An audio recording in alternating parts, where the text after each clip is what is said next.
আল্লাহ বলেন আমার প্রিয় বান্দারা হচ্ছে এমন, তারা যখনই কোনো বেহুদা কথা এবং কাজ দেখে তারা সেখান থেকে সরে পড়ে।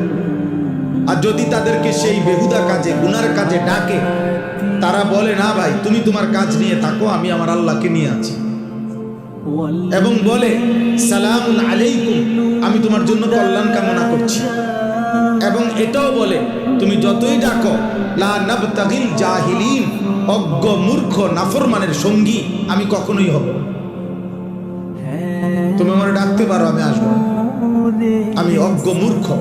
এই জন্য কোরআনুল কারীমের এ কথাই স্পষ্ট বর্ণনা, প্রত্যেক পাপী মূর্খ, আমি কিংবা তুমি, জওয়ান কিংবা বুড়া, যে গুনাহ করে সে মূর্খ। কুল্লু মান আসাল্লাহ ফাহুয়া জাহিল, তাফসীরে ইবনে কাসীরের মধ্যে আছে। যে আল্লাহর নাফরমানি করে সে মূলত মূর্খ, জাহেল, অজ্ঞ, আহম্মক।